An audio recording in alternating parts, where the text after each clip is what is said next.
Hello, welcome to math. Today we're going to learn some zero and negative exponents. Let's get started. All right, so zero and negative exponents. All right, Desmos.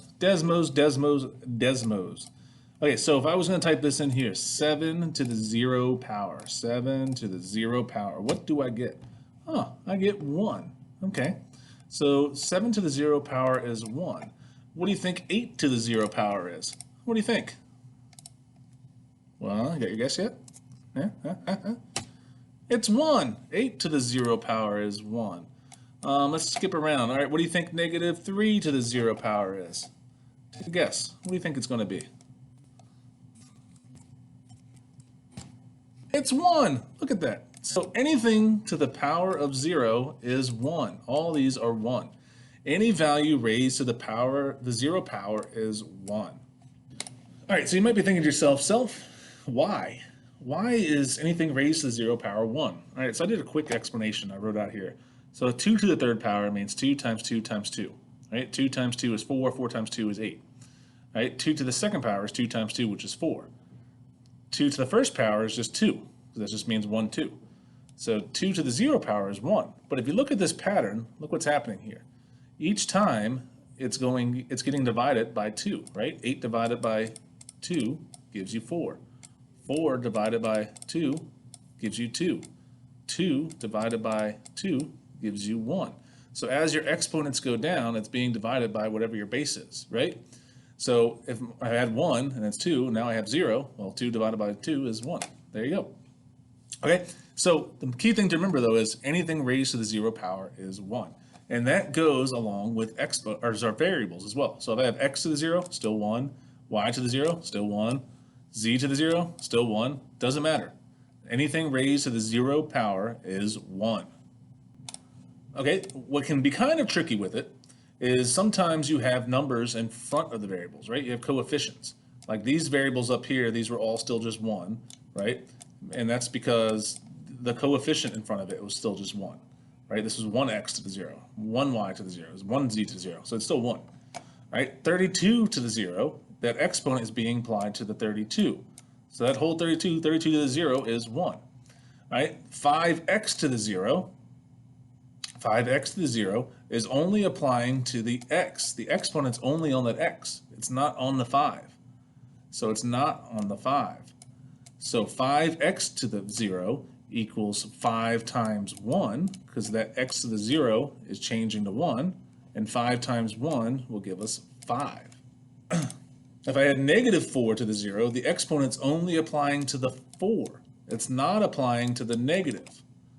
All right, so negative 4 to the 0 would really be negative 1 times 1, and negative 1 times 1 would be negative 1. Okay? So see if you can come up in your own words. Why is negative 3 to the 0 negative 1, and parentheses negative 3 to the 0, 1? Well, I typed it in Desmos here. See, negative 3 to the 0 is negative 1, and I put it in parentheses, and that's to the 0, and that's 1. So why is that? Well, when we have parentheses, this 0 is going to the negative and to the 3.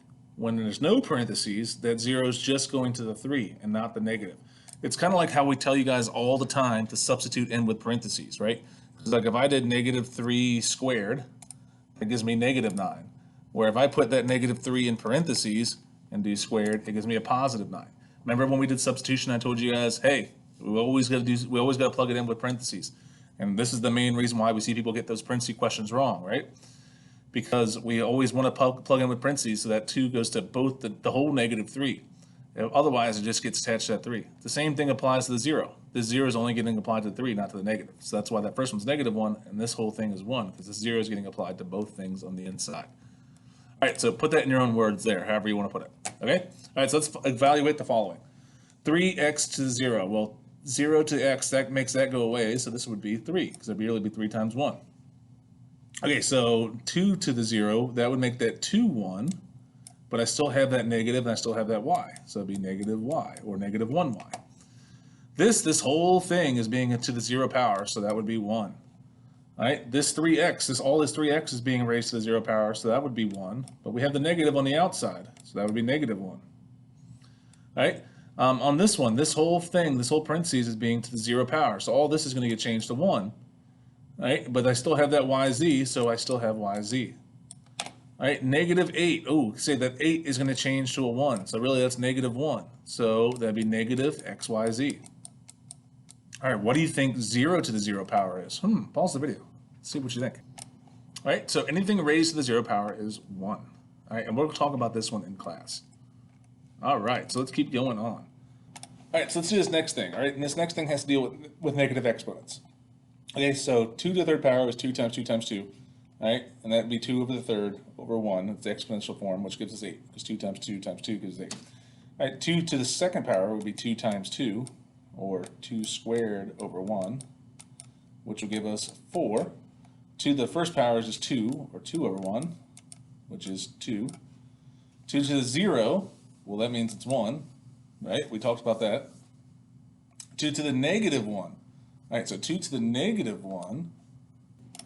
So 2 to the -1, how can I figure that out? All right, so for each of these, we talked about this earlier, right? We're dividing by 2 to get to our answer, right? 8 divided by 2 is 4. 4 divided by 2 is 1, right? So, and we know 0 to the power 0 is 1. So if I'm going from the 0 power, what's 1 divided by 2? Well, 1 divided by 2 is a half, right? It's a half. So how could I write that in expanded form? Well, expanded form really means it's that 2 is going to move to the bottom and making it 1. So my exponential form is 1 over 2 to the 1. Right? So if I do a half divided by 2, half divided by 2 would give me a fourth. That will give me a fourth. So how can I get to that? Well, how can I get to a fourth? Well, 1 would be 1 times 1, so that would be 1 on top. How can I get 4 on bottom? Well, that would be 2 times 2, right? Or 1 over 2 to the 2nd power. All right, if I was going to divide that by 2, 1/4 divided by 2, that gives me 1/8. 1/8. So how can I do that? Well, that would be 1 on top, and how do I get to 8? Well, that would be 2 times 2 times 2 on the bottom, or 1 to the 2 to the 3rd power. All right, so when we have a negative exponent, what it looks like is we cross the line and change the sign.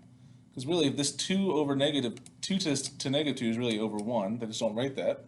So to make that exponent positive, it looks like they moved it to the denominator, right? And then they made that exponent positive. And that's what we do with negative exponents. Let's do another example. All right, 10 to the 3rd power is 10 times 10 times 10, right? So that gives me 1,000. All right, 10 to the 2nd power would be 10 times 10. 10 times 10 will give me 100, right?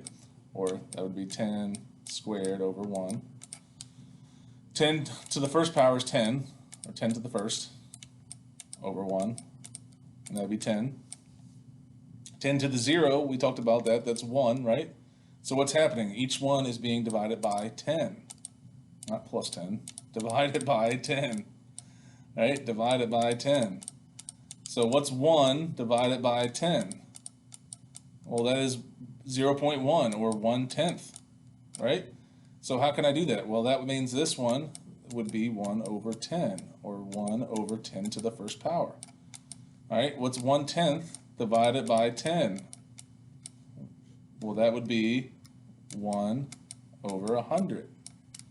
1 over 100. How can I get to 1 over 100? Well, that would be 1 over 10 times 10, or 1 over 10 to the 2nd power.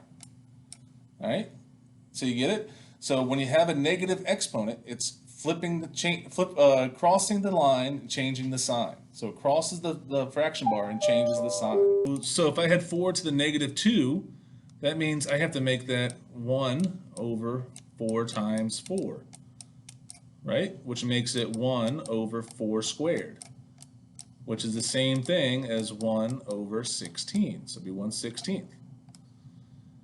5 to the -2 would make that 1 over 5 squared. 5 squared is 25, so it'd be 1 over 25. 6 to the -3 would be 1 over 6 to the 3rd. Okay, so 6 to the -3rd would be 1 over 6 to the 3rd, or 1 over 216. 7 to the -4th would be 1 over 7 to the 4th, or 1 over 2,401. All right, and we can check these if you want to. We can check them in Desmos. If I plug it into Desmos, oh, where'd it go? There it goes. All right, if I plug these in the Desmos, let's do 5 to the negative 2. If I do 5 to the negative 2 power, I get 0.04. If I hit this fraction button, what's it change to? 1 over 25. 1 over 25. Okay, so when you have a negative exponent, it crosses the line and changes the sign. Okay, so if I have x to the negative 3, well, that would make it 1 over x to the third. If I have y to the negative 3, that makes it 1 to the y to the third. All right, what if I have something like this? If I have something like this, ooh, all right, so I have a positive exponent on top, so that's going to stay where it is.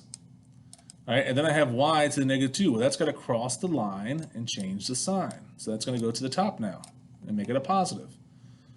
All right, what if I have x to the negative third, y to the second? Well, x to the negative third is negative, so that's going to go to the bottom. That y2 is going to stay on top. Y squared, that's a positive exponent, stays where it is. That negative exponent we have to change, so we're going to cross the line and change the sign. So whenever you have a negative exponent, you cross the line and change the sign. All right, so that is negative and 0 exponents, right? So 0 exponent always equals 1, right? Always equals 1. Everything x to the 0 is 1, 5 to the 0 is 1, 56 to the 0 is 1. When you have negative exponents, you have to cross the line and change the sign. Like x to the negative 3, that makes it 1 over x to the third. To get rid of that negative, we have to flip it. So we have to put it down into the denominator. All right, I'm going to give you another one. Let's say I had 2x to the negative fourth. All right, if I was going to do that, that negative 4 is only to that x. That 2 doesn't have an exponent. Well, it really does. It has a 1. But that 2 would stay on top. That x we have to move to the bottom. We have to move that to the bottom. Cross the line, change the sign. Because remember, this is really all over 1. We just don't write that.